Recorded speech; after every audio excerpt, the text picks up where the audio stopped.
আসসালামু আলাইকুম রহমতুল্লাহ। যারা বারান্দায় গাছ লাগিয়েছেন অথবা লাগাবেন তাদের জন্য আজকের এই ভিডিওতে থাকছে বারান্দায় যে সকল টবে গাছ লাগিয়েছেন সে সকল টবের মাটি কী রকম করে সাজানো উচিত এবং মাটিতে কি কি মিশালে আপনার বারান্দার গাছগুলো হবে বাগানের মতো।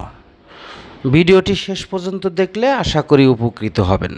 টবে মাটি ভরানোর আগে প্রথম শর্ত হলো টবে ভরানোর আগে মাটিগুলো ভালোভাবে শুকিয়ে নিতে হবে। আমি ছাদে মাটিগুলো ভালোভাবে শুকিয়ে নিচ্ছি। এখন সেগুলো সংগ্রহ করে আমি বারান্দায় নিয়ে আসব। তার আগে দুটি জিনিস আপনারা অবশ্যই সংগ্রহ করে রাখবেন, একটি হলো শুকনো বালু এবং কিছু খোয়া। এরপরে আরও কিছু দ্রবণ আমি মিশিয়ে ভালোভাবে টবটি সাজাবো। দেখতে থাকুন। আমার বারান্দায় বেশ কিছু টব হিসাবে বালতি সংগ্রহ করে রেখেছি। ছোট ছোট টবে গাছগুলো তেমন বড় হয় না এবং দীর্ঘদিন বেঁচেও থাকে না, তাই বালতিটি মোটামুটি বারান্দার জন্য ভালো সাইজের টব।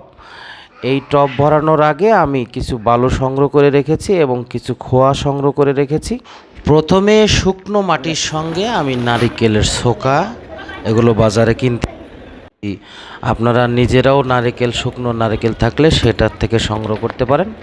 এগুলো আমি মাটিতে ভালোভাবে মেশাবো, কারণ বারান্দার টবগুলো প্রায় ছোটোই হয়ে থাকে, সেই জন্য ঘন ঘন পানি দেওয়া মুশকিল।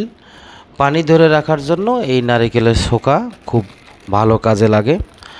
এরপরে আপনারা বাজার থেকে অথবা নিজেরাও বানাতে পারেন এই যে কম্পোস্ট সার। এই কম্পোস্ট সার আপনারা তরকারির খোসা, বিভিন্ন রান্নাঘরের বজ্র একসঙ্গে একটি বালতিতে রেখেও বানাতে পারেন। আর সেই বানানোর ভিডিও আমার চ্যানেলে দেওয়া আছে, না হলে আপনারা বাজার থেকে কিনে নিয়ে আসবেন। এটিতে কেঁচো জন্মায়, তাই এগুলো ভালোভাবে মিশিয়ে আমি এখন টব ভরাবো। টব ভরানোর আগে এই যে বালতির যে আমি টব বানাবো এখানে ফুটো করে নিতে হবে। একটি অথবা দুটি ফুটো করলেই যথেষ্ট। এই ফুটোগুলো থেকে যেন সরাসরি কোনো বালি অথবা মাটি চুয়ে না পড়ে, সেজন্য আমরা কিছু কাপড় দিব। কাপড় দিয়ে ফুটোগুলো বন্ধ করে দিব। এরপরে আমরা খোয়া দিব। খোয়া দেওয়ার পরিমাণ হলো 2-3 ইঞ্চি পরিমাণ খোয়া দিব। এই খোয়া দেওয়া শেষে সেখানে আমরা বালু দিব। এটি একটি ওয়াটার লেভেল তৈরি করা। আপনারা জানেন যে অতিরিক্ত পানি এখান দিয়ে চুয়ে চুয়ে নিচে পড়ে যাবে, না হলে এই মাটি সব সময় ভেজা থাকবে এবং গাছের শিকড়গুলো মারা যাবে। এই পদ্ধতিতে অবশ্যই টব ভরাবেন। এই পদ্ধতিতে টব ভরালে দীর্ঘ সময় গাছ বেঁচে থাকবে এবং গাছে পর্যাপ্ত পরিমাণ খাবার সংগ্রহ করতে অসুবিধা হবে না। এরপরে বালুর স্তর দিয়েছি। এখন আমরা সেই সার মিশ্রিত মাটিগুলো দিব। এই সার মিশ্রিত মাটি দেওয়ার পরে এরকম মাটি সাজানো শেষে এই টবটি মোটামুটি 5-6 দিন রেখে দিতে হয়। 5-6 দিন রেখে কিছু কিছু পানি দিতে হবে, তাহলে টবটি রেডি। সঙ্গে সঙ্গে গাছ লাগানো উচিত নয়। সঙ্গে সঙ্গে গাছ লাগালে কিছু কিছু গাছ মারা যেতে পারে, কারণ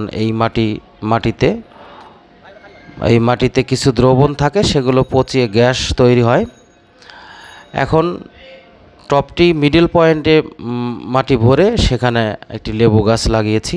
আসলে যার যেখানে যতটুকু জায়গা আছে আমি মনে করি গাছ লাগানো উচিত, এতে লজ্জার কিছু নেই।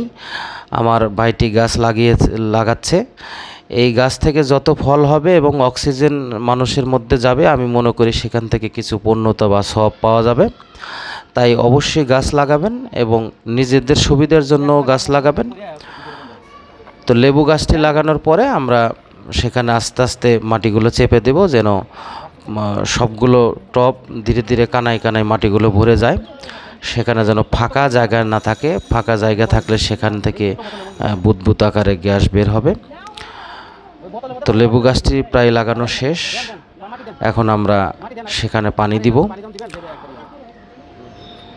এমনভাবে পানি দিব যেন নিচের বালু পর্যন্ত পানি চলে যায় এবং এই পানি চলে যাওয়ার দ্রুত সময়ে চলে যাওয়ার জন্য আমরা সেখানে একটি কাঠি দিতে পারি। শেষ পর্যন্ত একটি বাঁশের টুকরো নিচ পর্যন্ত গেড়ে দিতে পারি।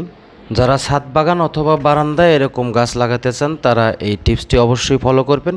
আরও বিস্তারিত অনেক ভিডিও ছাদ বাগান অথবা টব সম্পর্কে দেওয়া আছে আমার চ্যানেলে, প্রয়োজনে আমার চ্যানেলটি সাবস্ক্রাইব করে সেগুলো ভিজিট করতে পারেন। আর আপনার কোনো পরামর্শ এবং আপনার কোনো মতামত থাকলে কমেন্টে আমাকে জানাতে পারেন। তো এই ছিল আজকের ভিডিও। অন্য কোনো বিষয় নিয়ে অন্য কোনো দিন আপনাদের সঙ্গে কথা হবে। সেই পর্যন্ত সকলেই ভালো থাকবেন। আবারও আমার চ্যানেলটি সাবস্ক্রাইব করার অনুরোধ জানিয়ে আজকের মতো এই পর্যন্তই। আল্লাহ হাফেজ।